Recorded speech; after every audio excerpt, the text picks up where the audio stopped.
Today is a big day. End of day today, the Bobs come to judge our ILS. Unfortunately for all of us, one of our coworkers has become ineffective. Tim is exhibiting knowledge of 1950s mainframe computers. He's insisting on entering all the data in with punch cards. I think we found out how to get Tim to come back to the present. Every time he learns a new technology, he sneezes Back to the Future. Like that super old movie. Turns out the key to curing him was teaching him how to use technology.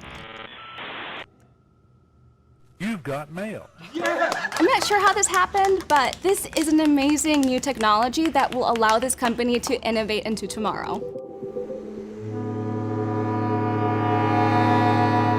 I already know what he's gonna say. They put it in writing. You browse, you accept. The terms apply to the full usage. You browse, you accept. This is awkward. I'm sure it's confusing. You all write about this stuff and you don't really think it could happen to you until it does. Yes. Thank you. Then you're sitting here wondering, did I even do the right thing? Your privacy is important to us. You see these patterns in people, right? Behavior is practiced for years, forming habits that stand out to others like you and I.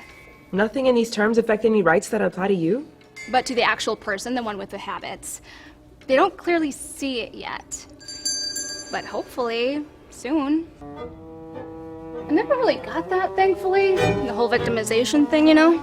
But I think that's what's at the core of all this rottenness around us. I mean, okay, sometimes I catch myself doing the whole poor me thing, but you just gotta snap yourself out of that. My parental any support. And then sometimes I wonder, like, am I gonna mess up his life? Like, his whole world around him? Like misinformation meant to incite fear, hate, or prejudice. Stop. No, okay, it's bullshit. Ugh. Expression of hate without intent to attack or incite. Whoa, verbal threats are not allowed. Exceptions are given when self-referential, satirical, or There's this, like, whole crazy, complicated psychological thing going on, and it's common for victims of abuse. And it sucks.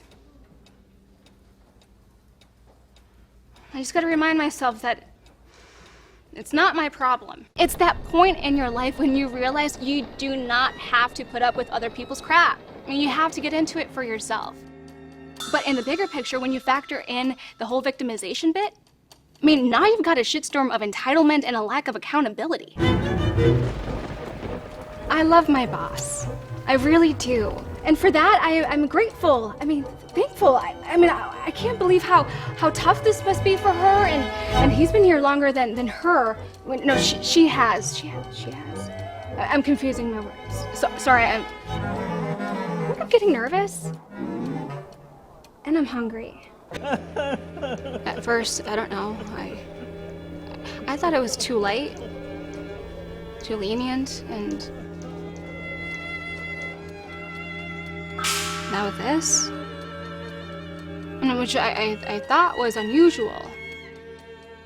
I mean, he's gonna be off for a while, right? I do believe him that he's sorry, that he has a problem. I don't know, maybe he did have some sort of breakdown, but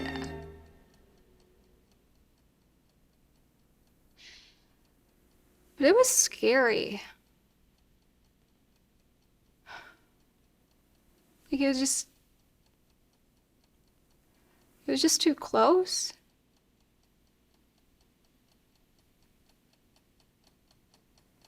My dark brownie. So,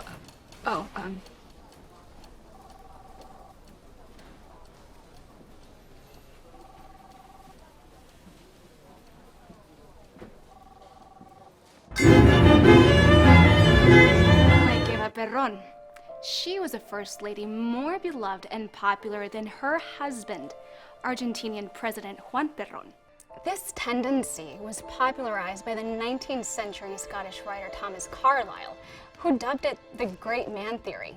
History is simply the collective actions of great men whose extraordinary talents, intelligence, and popularity forged the events of their time. There's also the stories of the sisters behind these men, like Fatima Jinnah. Her brother, Muhammad Ali Jinnah, founded Pakistan. Fatima fought along beside him in the independence movement. Pakistanis call her the mother of the nations. And there are the women behind famous men in the arts. Like Zelda Fitzgerald. Lots of great women. Lots of stories to be told. And it's time that we hear them. Join us as we shed light on the women in the shadows of famous men.